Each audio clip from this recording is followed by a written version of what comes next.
Hallelujah. आजीजों, सबका फिर से एक बार यीशु नासरी के नाम में मैं पास्टर राजू ठाकुर पुणे महाराष्ट्र से हार्दिक स्वागत करता हूं। खुदावन यीशु नासरी की यहोवा शालोम नाम की शांति प्रभु पवित्र आत्मा की उपस्थिति में आपके जीवन में बरकरार रहे। May God bless you. परमेश्वर आपसे बहुत प्रेम करता है। और अजीजों, जिस विषय पर हम अध्ययन कर रहे वो विषय है धर्मी व्यक्ति। और धर्मी व्यक्ति के साथ साथ धर्मी जीवन में बढ़ने के लिए जरूरी जो बात है, धर्मी व्यक्ति का फैसला, धर्मी व्यक्ति का चुनाव, धर्मी व्यक्ति का निर्णय, इन बातों पर हम अध्ययन कर रहे हैं। और निश्चय मैं विश्वास करता हूं कि ये 16वां जो भाग, ये 16वां जो पार्ट हम देख रहे हैं, इसके द्वारा मैं विश्वास करता हूं कि अब तक जो 15 एपिसोड हुए उसके द्वारा परमेश्वर ने निश्चय आपको आशीषित किया है, निश्चय आपके जीवन में काम किया है।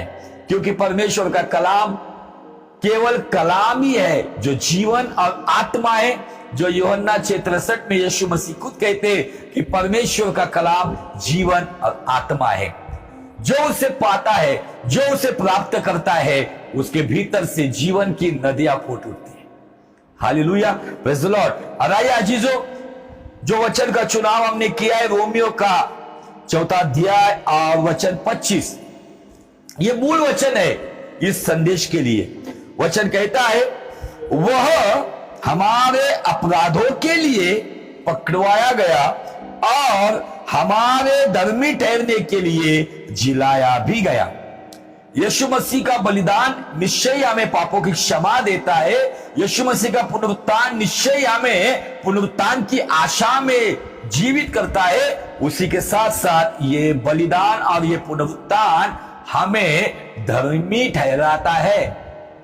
जैसे कोई व्यक्ति पाप के द्वारा, गुनाह के द्वारा वो गुनाहगार ठहरता है, वैसे यीशु पे ईमान रखने वाला हर एक पापी जो अंगीकार करता है, जो मन फिराता है, उसे अपने जीवन का मुक्तिदाता कहकर ग्रहण करता है, विश्वास करता है कि यीशु मेरे लिए मारा गया, गाड़ा गया, जिलाया गया, वो पापी भी धर्मी ठहराया जाता है। लेकिन बात यहां तक खत्म नहीं होती है, यहां से एक नई बात की शुरुआत होती है।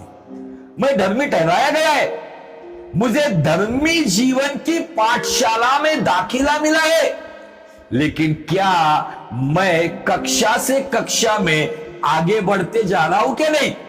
क्या मैं सालों से 20 साल पहले जो गवाही मेरी थी उसी गवाही को लेकर क्या मैं एक ही कक्षा में बैठा हूं, या मैं आगे बढ़ रहा हूं? परमेश्वर के लोगों, ये बहुत ही जरूरी बात है जो पिछले बुधवार को हम देख चुके हैं कि धर्मी जीवन क्यों जरूरी है। क्योंकि पुनरुत्थान जो होगा, पहला पुनरुत्थान धर्मियों का होगा, दूसरा पुनरुत्थान अधर्मियों का होगा।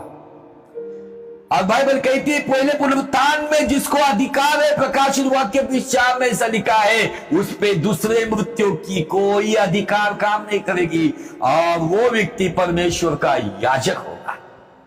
उस व्यक्ति को धन्य व्यक्ति कहा गया है, ब्लेस्ड पर्सन। इसलिए आप पढ़े लिखे हो या ना हो, आप गांव कस्बों में रहने वाले हो या शहरों में रहने वाले हो, कोई भी हो, लेकिन आपका और मेरा ये कर्तव्य है, जो मेरे लिए पकड़वाया गया, जो मेरे लिए मारा गया, जो मेरे लिए गाड़ा गया, जो मेरे लिए पुनरुत्थित हुआ, जो जिलाया गया है, जिसके द्वारा मैं धर्मी ठहराया गया हूं, लेकिन क्या मैं धर्मी जीवन में आगे बढ़ रहा हूं या नहीं? क्या मैं परमेश्वर में बढ़ रहा हूं कि नहीं? क्या मैं मसीह में बलवान हो रहा हूं कि नहीं?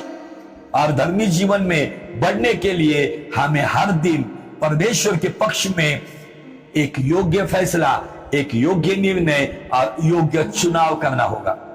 हमारे चुनाव कभी कभी गलत हो जाते हैं। जज्बाती चुनाव हमें बहुत बड़ा नुकसान देते हैं, लेकिन आध्यात्मिक चुनाव भले आज दुनिया की नजरों में हम मजाक का कारण बने हुए हैं, भले ही आज आध्यात्मिक क्षेत्र का चुनाव दुनिया की नजरों में हमें तुच्छ बनाते हैं, लेकिन आने वाले दिनों में दुनिया देखेगी कि परमेश्वर धर्मी के सीम को आशीषित कैसे करता है। शायद आज छर जाने वाले लोगों के ऊपर आज उनका मजाक उड़ाया जाता होगा, लेकिन एक समय आएगा जो मजाक उड़ाने वाले वे शर्मिंदा होंगे। क्यों पता है? जब धर्मियों का पुनरुत्थान होगा, फिर वो धर्मी जिंदा हो या मुर्दा हो, वो मुर्दा कब्र से निकलेगा, जिंदा नए शरीर के साथ निकलेगा। और मुझे आपको बताना है कि एक समय आएगा कब्रिस्तान के सामने सारे न्यूज रिपोर्टर, पूरी दुनिया के रिपोर्टर्स, न्यूज चैनल वाले मसीह कब्रिस्तान के सामने कैमरा लगा के खड़े रहेंगे और कहेंगे पता नहीं अचानक से कुछ कब्रें खुल गई और कुछ स्केलेटन, उनके जो कंकाल गायब हो गए। और कुछ लोग उस न्यूज को देखेंगे। लेकिन आज मैं आपको पूछना चाहता हूं, आप खबर देखना चाहते हो या आप खबर बनना चाहते हो? अगर आप खबर देखना चाहते हो तो मुझे आपको बताना है कि उसके बाद जो महाकलेश का समय आएगा, जिसमें उस बात में हम सहन नहीं कर पाएंगे, सरवाइव नहीं कर पाएंगे। लेकिन आज अगर हम फैसला लेकर परमेश्वर के पक्ष में अगर धर्मी जीवन जीने के लिए अगर कदम बढ़ाएंगे, तो हम खबर देखने वाले नहीं, तो हम खबर बनने वाले बनेंगे। आपके आस पड़ोस के लोग जो आपका मजाक उड़ाते थे, मसीह जीवन में चल रहे हैं, इन्होंने मसीह को अपनाया है, ये चल जाने वाले लोग हैं, ये प्रार्थना करने वाले लोग हैं, अपना मजाक उड़ाने वाले लोग, समय उनका मजाक उड़ाएगा, क्योंकि उनके सामने से हम हमारे परमेश्वर के राज्य में कैसे चले गए उन्हें भी पता नहीं चलेगा। आपको मैं बताना चाहता हूं, पुनरुत्थान के ऊपर जब भी प्रचार किया गया, तब तब चेलों का मजाक उड़ाया गया। पुनरुत्थान के ऊपर वो क्यों इतना जोर देते थे? क्योंकि यीशु का बलिदान के साथ साथ पुनरुत्थान भी महत्वपूर्ण है, क्योंकि ये दोनों बातें उद्धार के साथ साथ उस व्यक्ति को धर्मी ठहराता है। सवाल आपके सामने रख के जा रहा हूं मैं, आपको खबर देखना है या आपको खबर बनना है? आपको न्यूज देखनी है या आपको न्यूज बनना है? जो न्यूज बनेंगे वही पहचान होगी। वो मुर्दा हालात से क्यों ना हो, वो कब्र से निकलेंगे। वो न्यूज वो बनेंगे, वो जिंदा हालात में महिमा का शरीर प्राप्त करते हुए मध्य आकाश में हमारे प्रिय परमेश्वर के साथ उठा लेंगे। वो ऊपर से आने वाला मैग्नेट, चुंबक, उसी को खींच के लेगा जो उसके स्वभाव में चलने वाले हैं, धर्मी जीवन में चलने वाले हैं। शायद आज संसार आपका मजाक उड़ाता होगा, आपके अपने आप को विरोध करते होंगे, शायद आपके खिलाफ गए होंगे, शायद कुछ ऐसे होंगे जो केवल इतवार के संडे, लेकिन हर दिन का जो प्रार्थना जीवन है उसमें वो कहते होंगे जरूरी नहीं है बात। शायद वो मजाक उड़ा, अरे ये बहुत ही ज्यादा स्पिरिचुअल हो गए, एक्स्ट्रा स्पिरिचुअल कहते रहेंगे आपको। नो प्रॉब्लम, समय आएगा, कुछ लोग खबर देखेंगे, कुछ लोग खबर बनेंगे। आपको और मुझे खबर बनना है हर हालात में, उस प्रथम पुनरुत्थान में, जिंदा हो या मुर्दा हो, अपने प्रिय परमेश्वर के राज्य में जाना है। जीना मेरे लिए मसीहा है, मरना उसको पाना है। और उसका पाना, ये संसार का सर्वोत्तम अगर लाभ कुछ है तो मसीह को पाना। अगर हम जीवित दशा में उसको पाकर उसमें बढ़ते हैं, उसमें बलवान होते हैं, उसकी इच्छा के अनुसार चलते हैं, संसार अपने दोस्त यार रिश्ते नाते आपका मजाक उड़ाएंगे। लेकिन एक समय आएगा जिन्होंने मजाक उड़ाया वो खुद मजाक बन जाएंगे। आप मजाक बनना चाहते हो या मजाक उड़ाना चाहते हो? आज मजाक बन जाओ। शायद आपके विश्वास का मजाक उड़ाया जा रहा है। आज मैं एक ऐसी व्यक्ति का जीवन बताने जा रहा हूं, उसके विश्वास का 18 साल तक मजाक उड़ाया गया था, लेकिन एक समय आया उसके जीवन में जो काम हुआ, जिन्होंने मजाक उड़ाया था वो मजाक बन गए। बाइबल की नींव पर कुछ बातें आज हम देखें। फिर से एक बार समझ लो, धर्मी व्यक्ति के 5 स्वभाव। याकूब 5:16 में 2 स्वभाव है और रोमियो 3:10-12 में 3 स्वभाव है। वो पुराने नियम के स्वभाव हमें दिखते हैं और याकूब 5:16 में नए नियम के स्वभाव दिखते हैं, जिसमें याकूब कहते हैं एक दूसरे को क्षमा करो। इसका मतलब स्वभाव नंबर 1, नेचर नंबर 1, क्षमाशील। एक दूसरे के लिए दुआ करो, स्वभाव नंबर 2, प्रार्थनाशील। यीशु मसीह ने हमें प्रार्थना सिखाई है, लेकिन अगर मैं किसी को क्षमा किए बिना अगर दुआ करता हूं तो वो सारी दुआएं व्यर्थ है। मैं क्षमा मांगे बिना अगर दुआ करता हूं तो ये सारी दुआएं व्यर्थ है। केवल बजने वाली वो झांझ है और ठन ठन बजने वाली वो थाली है। यीशु मसीह स्पष्ट रीति से कहा, जैसे हम हमारे अपराधियों को क्षमा करते हैं, अगर मैंने किसी को क्षमा किया है तो प्रभु मुझे क्षमा करेगा, नहीं तो मेरी बड़ी लंबी प्रार्थना का कुछ मतलब नहीं है। इसलिए धर्मी व्यक्ति आपको सताया जाए, आपका नुकसान किया जाए, आपको जलील किया जाए, आपको अपमानित किया जाए, आपको ठोकर मार दिया जाए, आपके अच्छे कामों का गलत सिला दिया जाए, नो प्रॉब्लम, क्षमा करो। अगर गलती होती है तो क्षमा मांगो। क्षमाशीलता में क्षमा मांगना और क्षमा करना ये दोनों बातें हैं। उसके बाद वो कहता है एक दूसरे के लिए दुआ करो, और उसी वचन का अंत याकूब पासुला कहता है, आगे लिखा है, धर्मी जन की प्रार्थना के प्रभाव से बहुत कुछ हो सकता है। हालेलुया। इसी वचन में धर्मी व्यक्ति की प्रार्थना क्यों आई है? क्योंकि परमेश्वर की नजरों में धर्मी वो व्यक्ति है जो यीशु पे ईमान रखकर, यीशु के वचनों पे चलकर, यीशु की आज्ञा का पालन करते हुए अपने शत्रु को, अपने सताने वालों को बड़े दिल से क्षमा करते हुए उसके लिए भी दुआ करता है। तो परमेश्वर यीशु को हमारे अंदर देखता है, जिसने ये क्रिया 2022 साल पहले ऑलरेडी की है। इसलिए हमारी प्रार्थनाओं का जवाब मिलता है। अगर मैं क्षमा मांगता नहीं हूं, क्षमा करता नहीं हूं, मेरी प्रार्थना सालों से सुनी नहीं जा रही।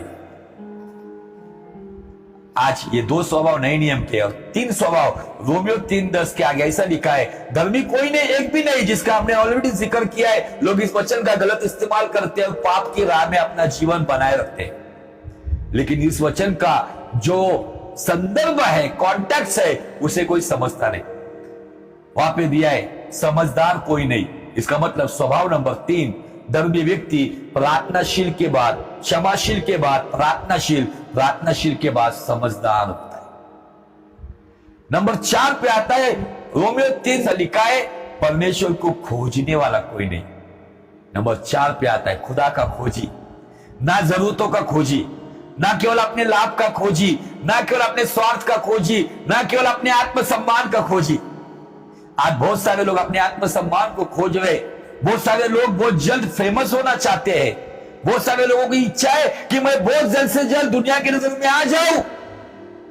अगर आप उसको खोजोगे ना, मुझे आपको बताना है, आप उसकी खोज में रहोगे ना, तो यही खोज क्या करेगी? परमेश्वर आपको संसार में ऑटोमेटिक फेमस कर। मैं इस बात पर जब देखता हूं ना,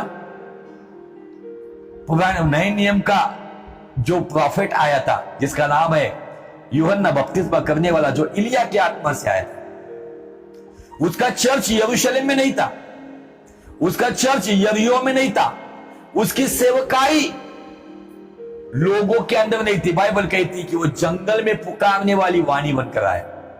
आज के प्रॉफिट सारे शहरों में, अगर आप थोड़ा सा यूहन्ना बपतिस्मा करने वाले का थोड़ा सा अभ्यास करोगे, तो उसका बाप जकरिया महायाजक था। अगर चाहता था तो यूहन्ना बपतिस्मा करने वाला वो भी यरूशलेम के ठाट बाट बड़े सम्मान के साथ वो यरूशलेम का याजक बन सकता था। लेकिन उसने यरूशलेम छोड़ा और जंगल में गया, और परमेश्वर का वचन जो जंगल में पुकारने वाली वाणी और प्रभु का मार्ग बनाने वाला बना। लोग जंगल में यूहन्ना के पास गए। हालेलुया। ये इतना बेहतरीन जवाब है हमारे लिए। मैं खुदा की खोज में रहूंगा ना, लोग मेरी खोज में आएंगे। मुझे अपने आप को प्रसिद्ध करने के लिए, अपने आप को फेमस करने की जरूरत नहीं है। परमेश्वर की खोज में जो रहता है, लोग उसको खोजते आते हैं। लोगों ने मन फिराया, यूहन्ना का कड़वा प्रचार सुना, यूहन्ना की डांट सुनी, यूहन्ना ने शास्त्री और फरीसियों को वहां पे सांप की औलाद बताया। लेकिन उन्होंने यूहन्ना बपतिस्मा करने वालों के हाथ से बपतिस्मा लिया। Hallelujah, praise the Lord. 5वां स्वभाव धर्मी व्यक्ति के अंदर है, भलाई करने वाला, क्षमाशील, प्रार्थनाशील, समझदार, खुदा का खोजी, और पांचवा स्वभाव भलाई करने वाला। ये अंत में आ गया है। ये बातें जिसके अंदर है उस व्यक्ति के अंदर फाइवफोल्ड मिनिस्ट्री का जन्म होता है। वो व्यक्ति को परमेश्वर फाइवफोल्ड मिनिस्ट्री में इस्तेमाल करता है। कभी अपोस्टलिक में इस्तेमाल करेगा, जो हमेशा जो अपोस्टल जिनके बारे में बताया गया, यीशु मसीह ने पवित्र आत्मा जब उन पर फूका तो कहा कि पवित्र आत्मा स्वीकारो और एक दूसरे को क्षमा करो। दूसरी मिनिस्ट्री आती है प्रॉफिटिक, जो प्रार्थनाशील लोग होते हैं। और प्रॉफिटिक मिनिस्ट्री का एक बेस है, वो संसार में यहां वहां भटकते नहीं है। एक सच्ची जेन्युइन प्रॉफिटिक मिनिस्ट्री जंगलों में रूम बंद करते हुए ज्यादा से ज्यादा खुदा के करीब उसके हृदय के पास होते हैं। केवल नाम के आगे प्रॉफिट या प्रॉफिट लिखने से कोई प्रॉफिट नहीं होता है। ये 24 घंटा दुनिया में दिखेंगे, लेकिन जेन्युइन प्रॉफिटों को मैं जानता हूं जिनका समय लेने के लिए एक एक महीना इंतजार करना पड़ता है, जो अपने रूम को बंद करते हुए, रोते हुए, बिलखते हुए देशों के लिए, राज्यों के लिए बिलख बिलख के, रो रो के प्रार्थना करते हैं। तीसरी मिनिस्ट्री आती है इवांजेलिकल।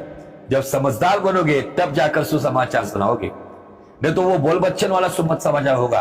और आपके जीवन में वो क्षमाशीलता, प्रार्थनाशीलता, सुसमाचार जीने वाला क्षमाशील व्यक्ति, प्रार्थनाशील व्यक्ति, वो सुसमाचार जीता है और वो सुसमाचार बताता है। चौथी मिनिस्ट्री आती पास्टरल, जो खुदा का खोजी, उसके अंदर पास्टरल मिनिस्ट्री भी एक्टिवेट हो जाती है। पांचवी मिनिस्ट्री टीचर, शिक्षक, जो भलाई के काम करता है, उसके अंदर से शिक्षक की सेवा भी बहती है। ये फाइवफोल्ड मिनिस्ट्री का केवल हक एक को नहीं दिया है। निश्चय ही पौलुस ने कहा कि सभी चंगे करने वाले नहीं है, लेकिन ये 5 प्रकार की सेवा परमेश्वर जरूरत के अनुसार आप में और मुझ में एक्टिवेट कर सकता है। कब? जब हम धर्मी जीवन के इन 5 स्वभाव में खुदा के साथ वफादार रहेंगे। हालेलुया। और हमने देखा है कि निर्णय मतलब एक बीज के जैसा है। हमने अतीत में जो बोया है ना, वही वर्तमान में हम दिख रहे। हमारे अतीत के निर्णय आज हमारा वर्तमान का जीवन है। हमारे अतीत के फैसले हमारा आज वर्तमान का जीवन है। अब आज जो हम फैसले लेंगे वही हमारा भविष्य का जीवन है। आज जो आप हो, जो मैं हूं, उसका एकमेव कारण है, जो हमने हमारे भूतकाल में, पास्ट में बोया है, वही हमने आज पाया है। अगर हमने शरीर के लिए बोया है तो निश्चय ही गलाती 6:8 के अनुसार हम विनाश की कटनी काटेंगे। अगर हमने आत्मा के लिए बोया है तो निश्चय ही आत्मा के द्वारा हम अनंत जीवन को काटेंगे। Hallelujah, praise the Lord. और आज एक ऐसे मजाक उड़ाने वाले व्यक्ति का जीवन हम देखेंगे। उसके पहले उस वचन को पढ़ेंगे जो नीति वचन 10वां अध्याय और वचन 6 में हमें दिखता है। बाइबल कहती है, धर्मी पर बहुत से आशीष होते हैं, परंतु उपद्रव दुष्टों के मुंह छा लेता है। धर्मी को स्मरण करके लोग आशीर्वाद देते हैं, परंतु दुष्टों का नाम मिट जाता है। और मैंने कहा धर्मी पर, हिंदी में एक्चुअली उसका विश्लेषण नीचे दिया है, मूल में धर्मी के सिर पर हमने आशीष देखी, धन पर हमने आशीष देखी, परिवार पर हमने आशीष देखी, चंगाई के द्वारा हमने आशीष देखी, भविष्यवाणियों के द्वारा। लेकिन धर्मी के सिर का आशीष क्या होता है?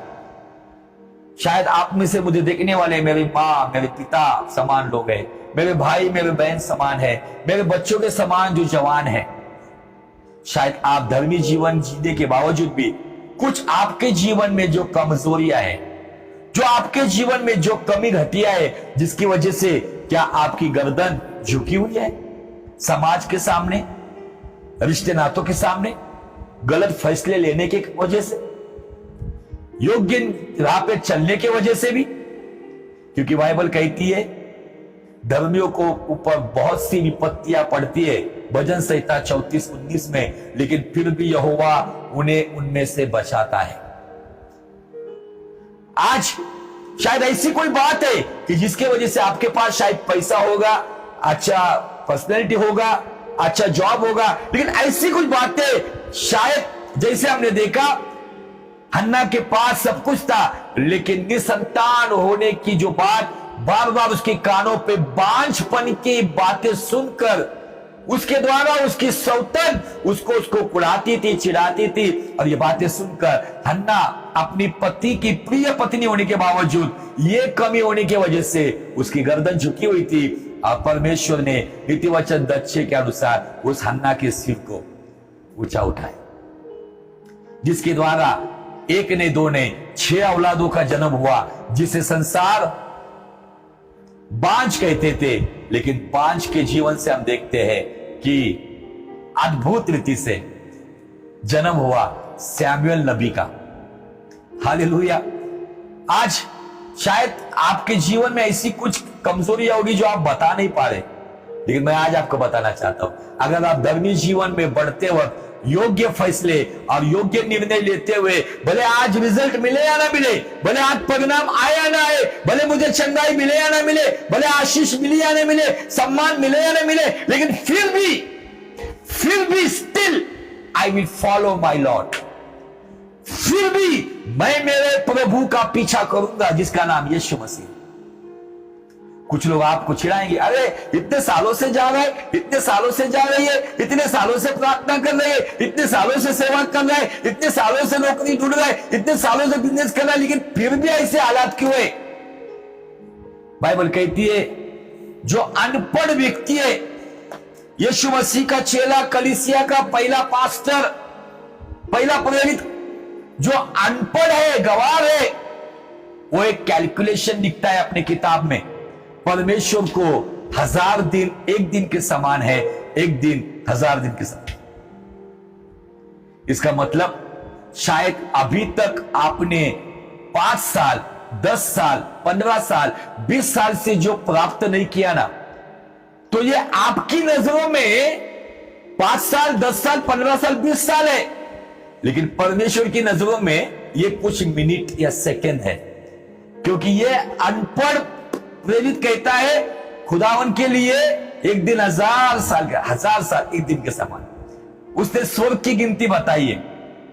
अगर परमेश्वर की नजरों में 1000 साल एक दिन के समान है, तो आपने जो 15 साल में जो अचीव नहीं किया है, वो खुदा की नजरों में 15 सेकंड में हो सकता है आपके लिए।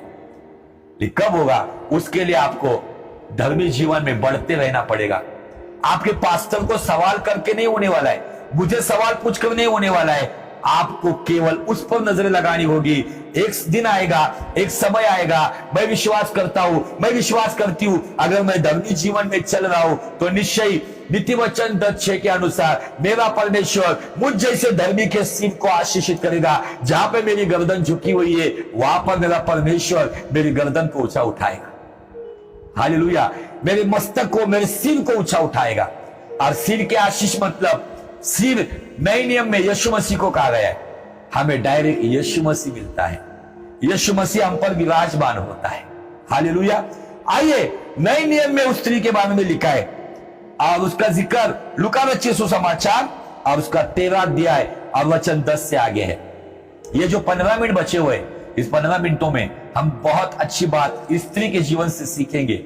ये स्त्री हमें सिखाती है किस तरीके से परमेश्वर पे निर्भर रहना, किस तरीके से उसकी चौकट ना छोड़ते हुए, संसार कुछ भी बोले, आसपास के लोग कैसे भी बर्ताव करे, लेकिन मैं मेरे यहोवा की, मेरे यहोशुआ की चौकट नहीं छोड़ूंगा। पढ़ेंगे। सबत के दिन वह एक आराधनालय में उपदेश कर रहा था, यीशु मसीह। वहां एक स्त्री में थी जिसे 18 वर्ष से एक दुर्बल करने वाली दुष्टात्मा लगी थी और वह कुबड़ी हो गई थी और किसी रीति से सीधी नहीं हो सकती थी। अभी यहां पे थोड़ा सा आपको कल्पना करनी होगी, आपकी आंखों के सामने लेना होगा। एक व्यक्ति है जिसकी समस्या 18 साल से, अभी दुष्टात्मा जो यहां पे दुर्बलता की दुष्टात्मा, हमारे मराठी बाइबल में लिखा है बीमारी की दुष्टात्मा। बहुत से बार ऐसा होता है कि दुष्टात्मा लगा हुआ व्यक्ति जो ऐसे अटपटे हरकतें करता है, जो कुछ बोलता है, यही केवल चिन्ह नहीं दुष्टात्मा लगाने, कुछ दुष्टात्मा ऐसी होते हैं जो बीमारी के द्वारा लोगों के जीवन में सालों से वास करते हैं। और बहुत सारे लोग ऐसे बीमारी से ग्रस्त है, ये चिन्ह हो सकता है कि ऐसी कोई एक बात है, ऐसी कोई दुष्टात्मा है जो मेरे जीवन में आज भी बैठी हुई है। लेकिन ये परेशानी होने के बावजूद इसकी दूसरी समस्या ये है कि वो कुबड़ी है। तीसरी समस्या ये है कि वो किसी भी रीति से सीधी नहीं हो सकती है। लेकिन स्त्री के बारे में बेहतरीन बात क्या है पता है? वो 18 साल से बीमारी से ग्रसित है। 18 साल से अपने पीठ पर वो कुबड़ापन का बोझ लेकर चल रही है। 18 साल से वो सीधी नहीं हो पाई है।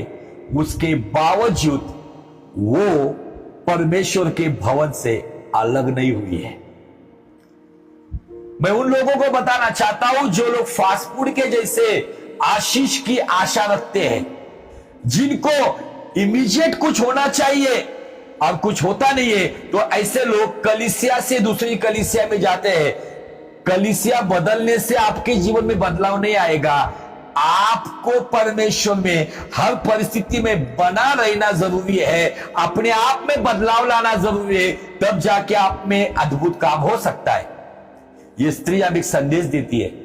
18 साल से समाज से, सभास्थान में, आराधनालय में, रिश्ते नातों में उसको उसका मजाक उड़ाया गया होगा, उसको धुतकार दिया गया होगा, उसके साथ कोई सीधे बात नहीं करता होगा। 18 साल से ये बीमारी है, इसका मतलब वो अपने जवानी के दिनों से इस परेशानी में पड़ी हुई है। और एक कुंवारी लड़की जैसी होती है 18-19 साल से, मुझे ऐसा लगता है 18 साल की उम्र में उसको ये बीमारी लग गई है, इस समस्या में वो गिरी है। 18 से लेके आगे के 18 साल मतलब 36 साल की वो एक मैच्योर स्त्री होने के बावजूद वो परमेश्वर के आराधनालय में निरंतर आने वाली है। मैं सोचता हूं कि जब वो अपने घर से निकलती होगी, जब उसको नया नया ये बीमारी या ये बीमारी का तकलीफ या ये कुबड़ का तकलीफ या सीधा ना रहने की तकलीफ, ये दुष्ट आत्मा की तकलीफ शुरू हो गई थी, वो नया नया जाते कुछ नहीं बोला होगा। लेकिन 1 साल हो गया, 2 साल हो गया, मुझे ऐसा लगता है कि जब वो घर से निकलती होगी ना, तो शुरुआत घर से उसको ताना मिलता होगा, देखो देखो कुबड़ी चली आराधनालय को। शायद आसपास के इलाके के लोग उसका मजाक उड़ाते रहे, आई कुबड़ी आई हुई जा रही चर्च को। ये स्त्री धूप हो, कड़ी धूप हो, बारिश हो, सर्दी के दिन हो, उसने आराधनालय जाने का मन नहीं किया। इसके बारे में यह स्पष्टीकरण क्यों दिया गया है? यह संडे इतवार की क्रिश्चियन नहीं थी या यह शनिचार की यहूदी नहीं थी, ये रेगुलर परमेश्वर में चलने वाली थी। शायद उसका कुबड़ापन उसके बीच में आ रहा था खुदा के पास जाने के लिए। जो व्यक्ति हर हालात में चर्च आता है ना, उस व्यक्ति की पहचान है वो अपने घर में भी मसीह में जीवन जीता है। आज बहुत सारे लोग चर्च के बारे में इतने गंभीर नहीं है। लोग चर्च कैसे आते हैं? जैसे कोई तीर्थ स्थल जाते हैं, जैसे कुछ लोग त्योहारों को जाते हैं, कुछ लोग केवल स्वार्थ से भरकर जरूरत के समय में आते हैं। लेकिन एक सच्चे धर्मी व्यक्ति की पहचान यह है, उसके जीवन में चंगाई हो या ना हो, बरकत हो ना हो, सम्मान मिले या ना मिले, वो अपने यहोवा के चौखट जाता है। ये स्त्री, उसके बारे में बताया गया है, उसकी विस्तृत यहां पे इंफॉर्मेशन जो दी गई है उसके बारे में कहा गया है कि इस परिस्थिति में भी यीशु आराधनालय में है और ये स्त्री भी है। उस आराधनालय में बहुत सारे अमीरजादे होंगे, बहुत सारे ज्ञानी लोग होंगे, बहुत सारे कुछ ऐसे काम करने वाले फेमस लोग होंगे, लेकिन किसी का नाम नहीं लिया गया। उस आराधनालय में यीशु मसीह ने उस व्यक्ति को देखा जो 18 साल से अपने परमेश्वर का घर आना बंद नहीं कर रही। कुछ लोगों को कहते हैं हमें चर्च में इस तरीके से हमारे साथ बर्ताव किया गया है, हमें चांस नहीं मिलता है, प्रार्थना सिलेक्टेड लोगों को दी जाती है। यहाँ पे केवल इनका इनका ही चलता है, इसके वजह से कुछ चर्च नहीं आ रहे।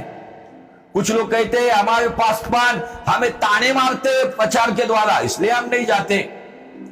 ये कुबड़ी स्त्री, शायद वहां का महायाजक प्रचार करता होगा, शायद उसकी ओर देखता भी नहीं होगा, उसे कोई प्रेज द लॉर्ड भी नहीं करता होगा, उसका कोई हालचाल भी पूछता नहीं होगा। 18 साल तक उसने किसी इंसान की सूरत नहीं देखी, केवल अपने पैर और जमीन देखकर चल रही थी 18 साल से। लेकिन फिर भी ये स्त्री आराधनालय में रेगुलर आने वाली धर्मी है, क्योंकि मुझे ऐसा लगता है इसे पता होगा कि परमेश्वर एक दिन जो मेरा सर झुका हुआ है कुबड़ के कारण, इस कुबड़ की बीमारी के कारण, आज जो भाई मेरा सर जमीन की ओर झुका हुआ है, मेरा यीशु आएगा, मेरे सर को आशीष देकर मुझे सीधा करेगा। इसी वचन पर आस रखते हुए यह स्त्री लगातार धूप के दिन हो, बारिश के दिन हो, सर्दी के जाड़े के दिन हो, ये स्त्री ने आराधनालय आना बंद नहीं किया। और ये बातें परमेश्वर जानता था। यीशु मसीह उस आराधनालय में उपदेश कर रहा था, उसको पता था, क्योंकि बाइबल कहती है मां के गर्भ में जन्म लेने से पहले हम उसे पता है। यीशु मसीह जानता था एक ऐसी स्त्री है जो 18 साल से लगातार उसके जीवन में आज इतनी परेशान होने के बावजूद भी वो आज मेरे भवन में आई है। ये तो ये स्त्री के बारे में मैं आज आपको बताना चाहता हूं। आप में से कितने लोग आज परमेश्वर के भवन में जा रहे हैं, आज आपके जीवन में कहीं ना कहीं आप भी परेशान हो, झुकी हुई हालात में हो, परिस्थितियों से, परिवार के प्रॉब्लम, बच्चे के प्रॉब्लम, खुद के प्रॉब्लम, इसके वजह से आज आप भी झुके हुए। लेकिन एक आनंद की बात बताना चाहता हूं, अगर उसके बावजूद भी अगर आप परमेश्वर के भवन आते हो ना, आपके लिए वो आज का दिन है जो यहोवा ने बनाया है, जो आज आपके जीवन में धर्मी का सर वो आज उठाएगा, धर्मी के सिर को आशीष देगा और सारे संसार को दिखाएगा। जिनको सालों से आपने मजाक उड़ाया था, देखो ये लोग हैं जिनको मैंने झटके में सिर के आशीष देकर खड़ा किया है। Hallelujah, praise the Lord. Bible यहाँ पे कहती है, बहुत अद्भुत बात कहती है, सुंदर बात कहती है, और सुंदर बात को हम देखेंगे। बाइबल कहती है यीशु ने उसे देखकर बुलाया। यीशु ने उस सभास्थान के किसी सूबेदार को नहीं बुलाया, यीशु ने सभास्थान में किसी ज्ञानी को नहीं बुलाया, यीशु ने उस सभास्थान में किसी धनवान को, अमीर को नहीं बुलाया। यीशु ने उसी व्यक्ति को बुलाया जो 18 साल से अपने पैर और जमीन देखकर चल रही है, लेकिन फिर भी वो यहोवा के भवन में उसकी आराधना करने के लिए, आराधनालय में जो परमेश्वर के भक्ति का समय है, जो आराधना का समय है, उस समय पर वो परमेश्वर के भवन में मौजूद है। यीशु ने किसी को नहीं बुलाया, यीशु ने उसी व्यक्ति को बुलाया। बाइबल कहती है यीशु ने उस स्त्री को बुलाया और कहा, हे नारी, तू अपनी दुर्बलता से छूट गई है। वाह, 18 साल तक उसके कान तरसे हुए थे, कोई उससे बात करे, कोई उसे प्रेज़ लॉर्ड करे, कोई उसको जय मसीह का कहे, कोई उसके आस पास आकर उसका हालचाल पूछे। उसके लिए 18 साल के बाद उस आराधनालय में परमेश्वर का प्रिय पुत्र अपने मुख से, अपने आशीषित मुख से उस स्त्री को बुला रहा है, कहता है नारी, तू अपनी दुर्बलता से छूट गई है। यह है धर्मी व्यक्ति की आशीष। मैं जानता हूं, एक गवाही देना चाहता हूं। जब मैं नया नया प्रभु में बढ़ रहा था, मेरे साथ हमारा जो चर्च पहले जहां पर मेरा उद्धार हुआ, छोटी सी कलीसिया थी, एक छोटे से हॉल में चलती थी। वहां पे हमेशा मेरे आसपास एक स्त्री को मैं देखता था। वो आती थी, एकदम साधारण स्त्री थी, 2 बच्चों को साथ में लेके आती थी, और हमेशा वो चर्च से जाते टाइम रोते रोते ही जाती थी। मैंने कभी पूछा नहीं, क्योंकि जान पहचान नहीं थी।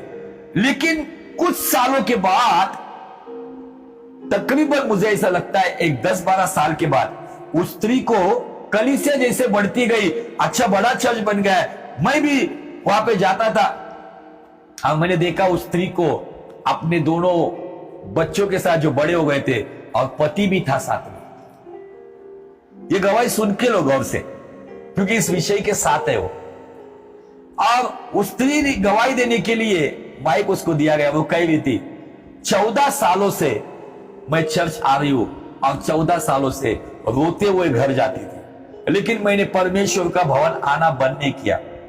उसने कहा कि मैं कूड़ा कचरा उठाने वाली वो स्त्री हूं, कूड़ा कचरा उठाकर मेरे परिवार को मैं संभाल रही थी। मेरा पति एक इतना पियक्कड़ था, उसको रोज कहीं ना कहीं से, कभी रास्तों से, कभी नालों में से, कभी जहां पे कूड़ा कटका फेंका जाता है वहां से उसका पति रोज पियक्कड़ अवस्था में, नंगी अवस्था में उसको उठाकर लाया जाता था। अब वो कहती, प्रभु हर एक के पति अपने पत्नी के साथ सेवकाई के लिए परमेश्वर के बहुत, मेरा पति मेरे साथ नहीं है, वो इस अवस्था में है, वो चर्च आने नहीं दे रहा है, वो मुझे मार रहा है, लेकिन फिर भी मैं तेरी चौखट छोड़ूंगी नहीं। और समय आया, उसके पति को एडमिट किया गया। डॉक्टर ने कहा कि तेरे पति का लीवर थोड़े ही समय में ब्लास्ट हो जाएगा, अब ये मर जाएगा। उस स्त्री ने परमेश्वर के साथ वहां पे वाद विवाद किया, झगड़ा किया। प्रभु नहीं, 14 सालों से मैं इसके लिए दुआ कर रही हूं, मैं रोते हुए हालात में जाती थी, लेकिन मैंने तेरी चौखट छोड़ी नहीं है, इसको इस हालात में मरने मत दे, जब तक ये तेरी सेवकाई थोड़े समय के लिए क्यों ना हो, ये सेवकाई करे, तुझे जाने, उद्धार को अपने जीवन में ग्रहण करे, तब इसे लेके जा। और ऐसा चमत्कार हुआ कि वो व्यक्ति का जो लीवर ब्लास्ट होने वाला था, वो लीवर चंगा हो गया। डॉक्टर ने कहा कि ये सुपरनैचुरल काम है। तब उस व्यक्ति ने पश्चाताप किया और अपनी पत्नी के साथ चर्च में गवाही के लिए खड़ा हो गया। आज ये पति पत्नी गांव गांव जाकर खुदा का कलाम प्रचार करते। 14 साल से वो पीछे नहीं मुड़ी, क्योंकि पता है आपको इब्रानी 10:38 क्या कहता है, मेरा धर्मी जन विश्वास से जिएगा, यदि वो पीछे हटेगा तो उसके प्रति मेरे दिल को संतुष्टि नहीं मिलेगी। आज नए नए हम लोग आते हैं, इमीडिएट हमको कुछ चाहिए, हम लड़ पड़ते हैं, हम पासवान से लड़ पड़ते हैं, हम चर्च छोड़ देते हैं। ऐसे लोग हैं जो धर्मी लोग इंतजार करते, एक समय आता है खुदावन उनके स्वरों को आशीष करते हुए ऊंचा उठाता है। धर्मी को लेट मिलता है, लेकिन फिर से बताना चाहता हूं, लेटेस्ट मिलता है। धर्मी को बेहतर नहीं मिलता है, धर्मी को बेहतरीन मिलता है। धर्मी लंबा इंतजार करता है, धर्मी खुदावन की बाट जोता है। ऐसी एक धर्मी जो 18 साल से कलीसिया आती थी, 18 साल से समाज से चिढ़ाई हुई, समाज से उड़ाई हुई, मजाक उड़ाई हुई स्त्री, लेकिन उसने सभा स्थान में या आराधनालय में, सिनेगोग में आने का बंद नहीं किया। एक दिन आया उसके जीवन में, हे नारी तू अपने दुर्बलता से छूट गई। वाह! यीशु ने हजारों लोगों के बीच में उस स्त्री को बुलाया जिसके साथ कोई सीधे मुंह बात नहीं करता था, जिसको कोई मिलता नहीं था, जिसको पीछे धकेल दिया गया होगा, वो पीछे की रो में बैठती होगी, उसको बैठना क्या हुआ, इसे अवस्था में होगी, झुकी हुई अवस्था में। सब लोग ऐट से बैठे हुए थे, शान में बैठे हुए थे, लेकिन एक स्त्री खुदा के भवन में झुकी हुई हालात में थी। खुदा ने कहा, हे नारी, उसको बुलाया और कहा तू अपनी दुर्बलता से छूट गई। अब आगे देखो, बहुत अच्छी बात मुझे लगती। तब यीशु ने उस पर हाथ रखे और वो तुरंत सीधी हो गई और परमेश्वर की बड़ाई करने लगी। Hallelujah, praise the Lord. Yeshu ने पुकारा, यीशु ने बुलाया, यीशु ने कहा तू चंगी हो गई है। यीशु ने उस पर हाथ लगा, वो हाथ जो सृष्टिकर्ता का हाथ उस स्त्री पे आया, जो टेढ़ा मेढ़ा था, जो झुका हुआ था। बाइबल कहती है 18 साल के बाद, मैं और एक अच्छी बात बताना चाहता हूं, 18 साल के बाद अगर उसने फर्स्ट टाइम किसी का चेहरा देखा होगा, 18 साल के बाद उसने अगर किसी के पैर देखे होंगे, तो पैर उसने यीशु के देखे, चेहरा उसने यीशु का देखा। यीशु ने उसको सीधा किया। यह है सिर के आशीष, धर्मी के सिर के आशीष। परमेश्वर ने उसको सीधा किया। बाइबल कहती है कि वो स्त्री परमेश्वर की बड़ाई करने लगी। कैसी बड़ाई की होगी उसने? शायद उसने चर्च के अंदर उस आराधनालय में उछल उछल कर गीत गाया होगा, उस आराधनालय में जितने लोग उस कुबड़ी को श्रापित समझते थे, जितने लोग उसका मजाक उड़ाते थे, जितने लोग उसको तुच्छ समझते थे, उसी सभा स्थान में, उसी आराधनालय में, उसी सिनेगोग में उसने उछल उछल कर परमेश्वर की प्रशंसा की, महिमा की, बड़ाई की। हालेलुया। मुझे ऐसा लगता है लिखित स्वरूप में नहीं है, लेकिन जब वो घर से जब निकलती थी, जब उसके घर वाले उसको मजाक, अरे क्या करेगी चर्च जाके, क्या करेगी आराधना जाके, देख इतनी बार, तो भी वो शायद छाता लेके या कुछ भी व्यवस्था करते हुए जाती होगी। कड़ी धूप में उसके पैर में चप्पल नहीं होगी, फिर भी वो जाती होगी। समाज के लोग उसको शायद उसका मजाक उड़ाते होंगे, समाज के लोग उसको कहते होंगे, अरे देख देख देख अपनी आई, कुछ बच्चे उसको पत्थर भी मारते होंगे। लेकिन जब वो आराधनालय से जब निकली होगी ना, उस चौराहे पे जाके खड़ी हुई होगी जहां पे उसका मजाक उड़ाता होगा, उस चौराहे पे उसने कूद कूद कर, नाचते नाचते उसने कहा होगा।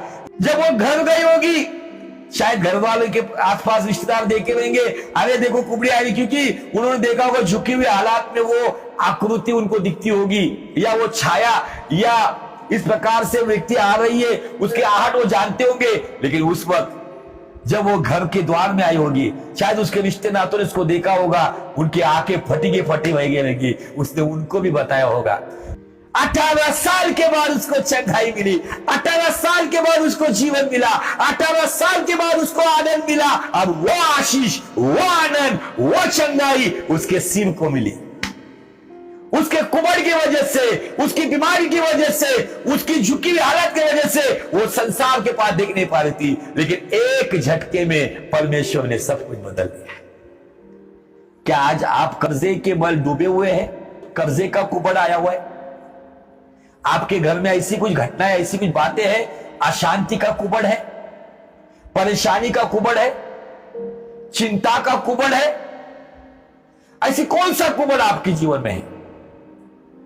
लेकिन उसके बाद आपको एक बात समझनी है, आपके जीवन में आज आप समाज के सामने सीधा खड़े नहीं रह पा रहे, आप किसी का चेहरा ठीक से देख नहीं पा रहे, आप आपकी नजरों में गिरे हुए क्या? लेकिन धर्मी जीवन में जियो, धर्मी जीवन की चाल चलते रहो। नीति वचन 10:6 के अनुसार परमेश्वर धर्मी के सिर को आशीष देता है।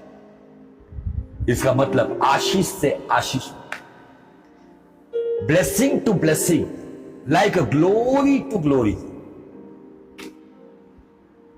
बहुत अद्भुत बात। ये स्त्री का नाम भी बदल दिया गया। ये स्त्री को लोग शायद आराधनालय में उसको कुबड़ी कहते होंगे, उसको शापित कहते होंगे, लेकिन बाइबल का परमेश्वर हमें बताता है। बीच का पाठ कट करके मैं डायरेक्ट आगे पढ़ना चाहता हूं। लूका रचित समाचार 13 अध्याय और वचन 16 में, तो क्या उचित न था कि यह स्त्री जो अब्राहम की बेटी है, जिसे शैतान ने 18 वर्ष से बांध रखा था, और सबत के दिन इस बंधन से वो छुड़ाई जाती है। शैतान ने क्या आज आपकी बरकत को बांध के रखा है? आपके घर की शांति को बांध के रखा है? आपके व्यक्तिगत आनंद को बांध के रखा है? आपके सक्सेस को बांध के रखा है? मुझे आपको बताना है, भले वो कितना भी बांधने दो, छुड़ाने वाला एक ही है। अगर आप उसकी चौखट पे माथा रखोगे, अगर आप उससे वफादार रहोगे, भले परिस्थिति बदले या ना बदले, आप उसकी आराधना करते रहोगे, एक झटके में, एक सेकंड में, पल भर में परमेश्वर आपको और मुझे आजाद कर देगा। जहां पर आप सीधे नहीं हो पा रहे ना, वहां पर वो आपको हिम्मत के साथ, सम्मान के साथ सीधा खड़ा कर। उस आराधनालय में जस्ट इमेजिन करो, मैं कल्पना करता हूं, वो दृश्य देखता हूं, यीशु मसीह के सामने उसने कैसे कूद कूद कर बड़ाई की होगी। 18 साल के बाद उसने यीशु मसीह में पहला व्यक्ति उसका चेहरा देखा, एक झटके में कुबड़ चला गया। आपका भी जाएगा। आप फाइनेंशियल प्रॉब्लम का कुबड़ है, फैमिली प्रॉब्लम का कुबड़ है, फिजिकल प्रॉब्लम का कुबड़ है, ऐसा कौन सा कुबड़ है जिससे आप निजात पाना चाहते? उसके लिए केवल आपको परमेश्वर के साथ लगातार बने। कब होगा, कैसे होगा, यह पता नहीं, लेकिन एक बात जरूर बताना चाहता हूं, यीशु के नाम में जरूर होगा। Hallelujah, praise the Lord. प्रभु आपको इस वचन के द्वारा बहुत आशीष दे। आप मसीह में बने रहने के लिए सहायता करें। आपकी उलझन, आपकी समस्या इस स्त्री से पुरानी नहीं होगी। हमारी समस्या लगभग 8-10 साल की होगी, लेकिन 18 साल के बाद भी ये स्त्री है, ये कलीसिया का भी दर्शक है। मैं हमेशा जब कहता हूं जो स्त्री आती है तो कलीसिया का दर्शक, ये वो स्त्री है जो बाट जोती है, जो अपने हालात बिगड़ने के बावजूद भी, अपनी परिस्थिति बिगड़ने के बावजूद भी, जो अपने परमेश्वर के साथ वफादार रहती है। ये अपने परमेश्वर के साथ बलवा नहीं करती है, विद्रोह नहीं करती है, बगावत नहीं करती। ये वो कलीसिया है, इस झुकी हुई हालात में भी वो खुदा के दरवाजे आती है। प्रभु करे इस वचन के द्वारा आपको बहुत बहुत आशीष मिले। परमेश्वर आपको इस वचन के द्वारा प्रोत्साहित करे और आपको हर क्षेत्र में, आत्मिक, मानसिक, शारीरिक, पारिवारिक, भौतिक, इन सभी क्षेत्रों में आपको सीधा खड़ा करे और उसकी महिमा करने के लिए, कूदने के लिए पवित्र आत्मा के सामर्थ्य से यीशु के नाम में भरे, ताकि उसके द्वारा पिता का राज्य आपके जीवन से बढ़े।